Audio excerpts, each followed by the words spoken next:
আশা কৰোঁ আপোনালোক সকলো ভালে আছে। মোৰ আৰু দৈনন্দিন চলি আছে। এয়া আজি চৰকাৰী কামত বাহিৰলৈ যাবলগীয়া হৈছিল।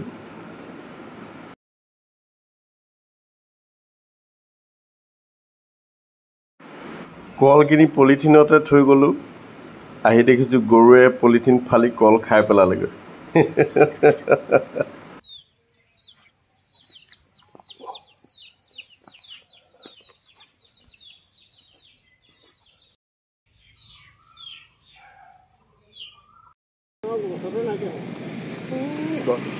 এতিয়া বজাৰত দেখোন ধেৰ।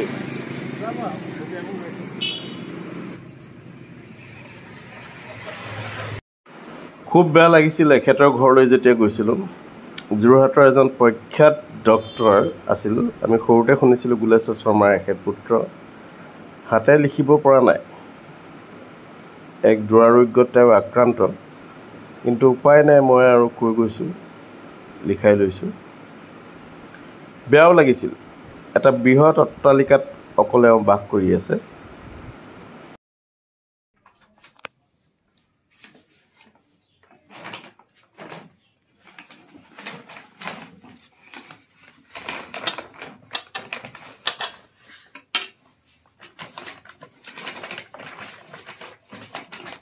এইটো মোৰ এটা ফলোৱাৰে দিছে গিফ্ট, নামটো ল'বলৈ মনা কৰিছে। মই গম নাপাওঁ এতিয়া কি আছে, আপোনালোকক দেখুৱাইছোঁ ৰ'ব দেই। ভালেমান দিন হ'ল।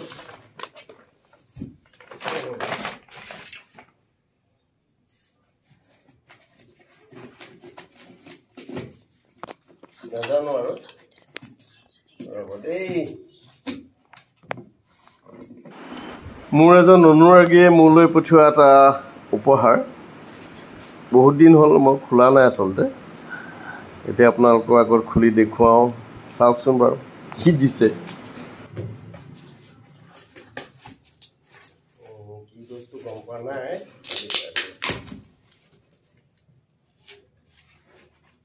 এইটো বেলেগ।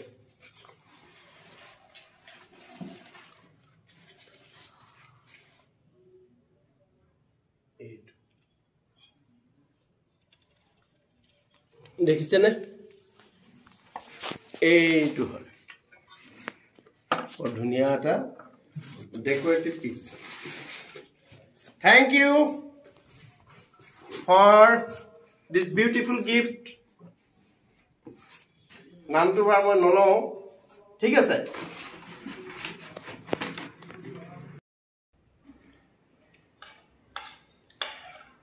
Good morning and welcome to my YouTube channel journeys of পুছলাই।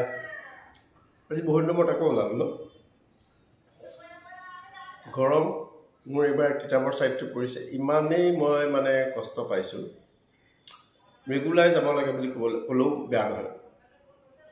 বহুত দূৰ নগাবাদ, বেকাজান, বৰভোলা আৰু সেইকেইটা মই আচল নামকেইটা কৈছোঁ। ভিতৰৰ কিমান গাঁৱৰ ৰেগুলাৰ প্ৰায় মই ধৰক 150 কিলোমিটাৰ ওপৰত স্কুটি চলাবলগীয়া হয়। খোৱা বোৱাৰ খুব সমস্যা হৈছে, যাৰ বাবে শৰীৰটো অলপ অৱনতি ঘটিছে। মাছ মাংসটো নাই, ৰাস্তাত হোটেলে খাব নোৱাৰে। সেইফালে হোটেলবোৰ গম পায়, য'তে ত'তে খাবলৈ বেয়াও লাগে। অন্য কথা নহয়, তেল চেলবোৰ তেওঁলোকে ভাল ব্যৱহাৰ নকৰে, যিটো মোৰ কাৰণে অপকাৰী। বনাই কেতিয়াবা লৈ যাওঁ, সদায় বনাবলৈ সময় নহয়, আৰু দেৰিকৈ গ'লে দিগদাৰ হয়, ৰাতিপুৱাই সোনকালে যাবলগীয়া হয়। গতিকে অসুবিধা কিছুমান সন্মুখীন হৈছোঁ। এইকেইদিন আহি মই একদম ভাগৰি গৈছোঁ। ৰাতি মোৰ উঠিবলৈ মন যোৱা নাই, বনাবলৈ মন যোৱা নাই, যি আছিলে তাকে তেনেকৈ খাই আছোঁ আৰু। গতিকে কালিটোতো মই একেবাৰে উঠিবলৈ মন যোৱা নাই।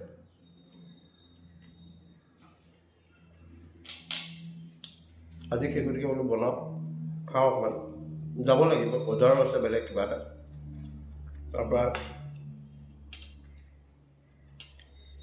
ৰাতিপুৱা বহুত সোনকালে উঠিলোঁ। কাপোৰ কানি দুটাতে আজি বৃহস্পতিবাৰ, কামবোৰ বহুত কৰিবলগীয়া হয়।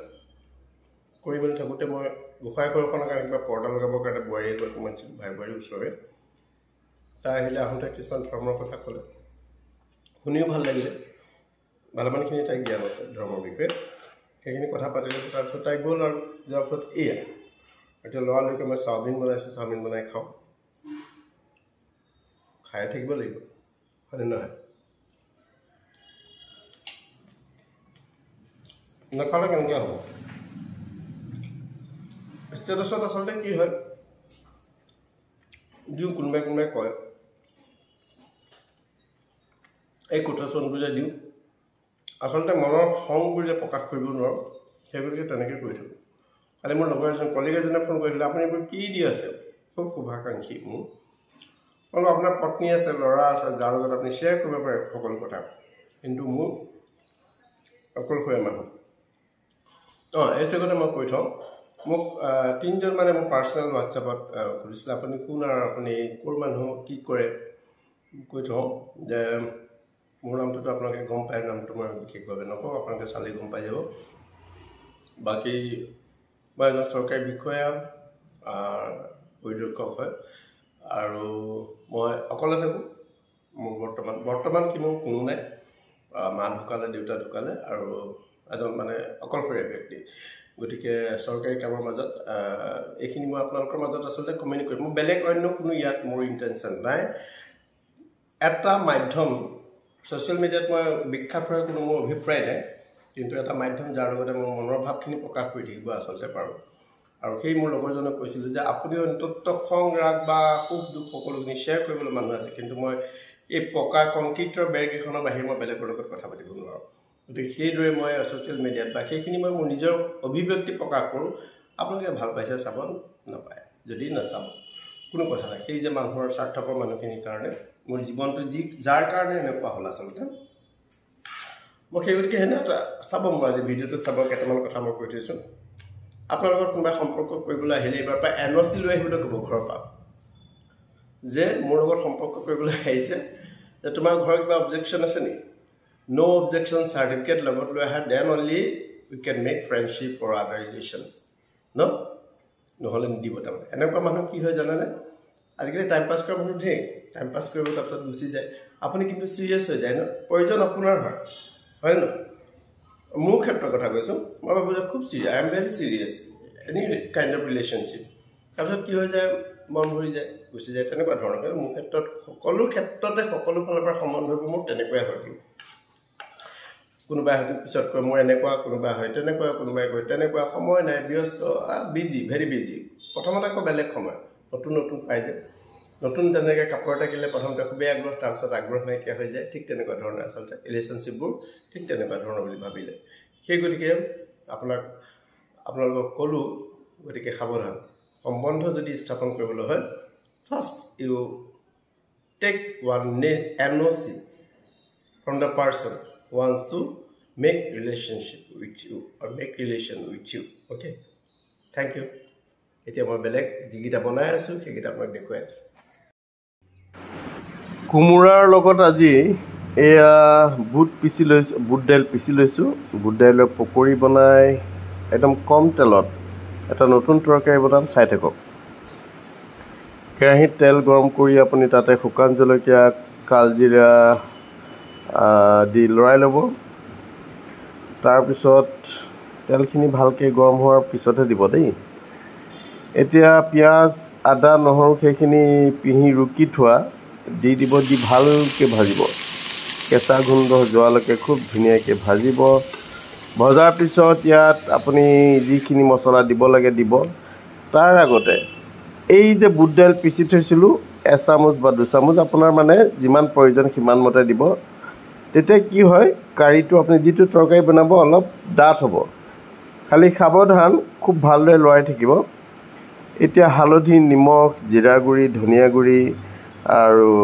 জলকীয়া গুড়ি এইখিনি আপুনি মছলা আপোনাৰ সোৱাদ অনুসৰি দিব আকৌ এবাৰ কৈছোঁ বুট দাইলৰ যেতিয়া পেষ্টটো দিয়াৰ লগে লগে কেৰাহীত লাগি যাব পাৰে অকণমান পানী দি ভাজিব মছলাখিনি ভালকৈ সিজিবলৈ দিব মছলা সিজা যেতিয়া হৈ যাব তেল বিৰিঙিব তেতিয়া ইয়াত কি দিব আপুনি কোমোৰাখিনি দিব চাই ল'ব কিন্তু কম জুইত প্ৰথমতে মছলাখিনি ভাজোঁতে আপুনি গেছটো বঢ়াই নথ'ব কাৰণ একেবাৰে লাগি যাব বুট দাইল খুব সোনকালে লাগি যায় কেৰাহীত তাতে এইটো পেষ্ট হয়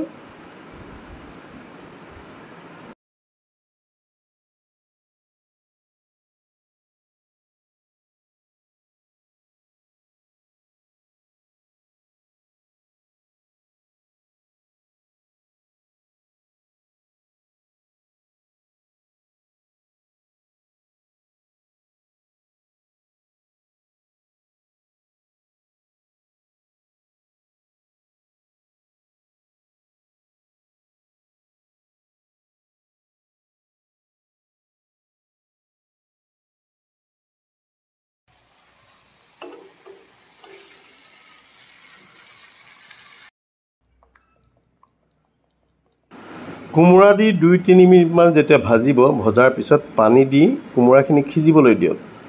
ঢাকোন মাৰি দিব। সিজাৰ পিছত এই মই দেখুওৱাৰ দৰে বুট দাইলৰ সৰু সৰু পকৰি হাতেৰেও দিব পাৰে, মই চামুচেৰে দিছোঁ। পানীৰ ওপৰত লাহে লাহে, তৰকাৰীখিনিৰ ওপৰত লাহে লাহে দিব আৰু 5 মিনিটমানলৈ আপুনি একদম নলৰাব। ফ্লেমটো মিডিয়ামত আনিব, ঢাকোন মাৰি দিব। বুট দাইলৰ যিটো মই পেষ্ট বনাইছোঁ, তাত মই অকল নিমখ হালধি দিছোঁ আৰু অকণমান জিৰা গুড়ি দিছোঁ। তাৰ বাহিৰে একো দিয়া নাই। এনেকৈ বনালে আপোনাৰ নাভাবিব যে কেঁচা কেঁচা হৈ থাকিব, যথেষ্ট ধুনীয়া হয় খাবলৈ। এইটো এটা বেংগলী তৰকাৰী মই খাইছিলোঁ। 5 মিনিটমান উতলোৱাৰ পিছত অলপ লৰাই দিব, লাহে লাহে লৰাব যাতে ভাঙি নাযায়। এইটো এটা চাটনি বনাইছোঁ মই, পটল, কেপচিকাম, কেঁচা জলকীয়া, নহৰু, পিঁয়াজ এইদৰে আপুনি গেছত পুৰি ল'ব ভালদৰে।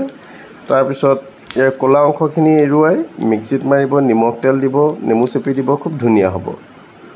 এইদৰে খুব ভাল হয়, এবাৰ খাই চাব।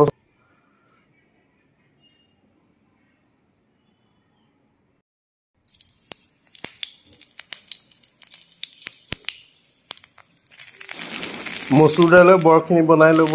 বনোৱাৰ পিছত আৰু মই বনোৱা দেখুওৱা নাই আৰু।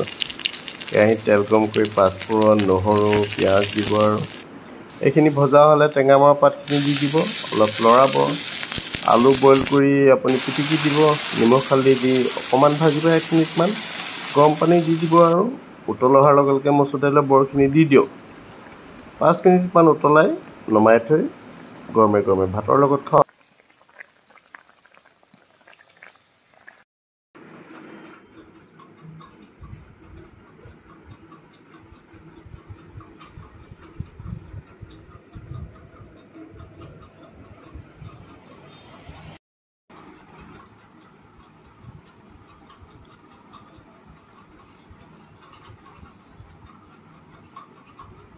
নিজে বনোৱা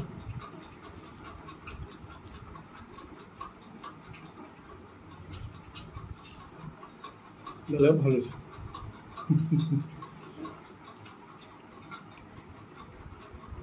আচলতে এইকেইদিন খাবই পৰা নাই যে,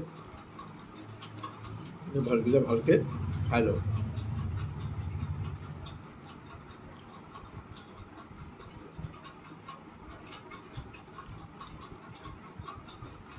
এনেদৰে চলি থাকিব লাগিব, কামো কৰি থাকিব লাগিব, খায়ো থাকিব লাগিব।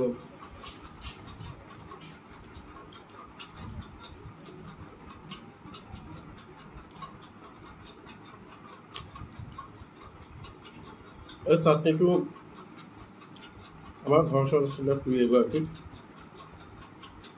তাৰ আগতে পটাত পিচি দিয়ে, মই পটল পালে দিওঁ। তেওঁ খুব খং উঠে চাগে, ইমানেই ধুনীয়া হয় পুৰি। এতিয়া আজি বহুত দিনৰ মূৰত মই নিজে বনাইছোঁ।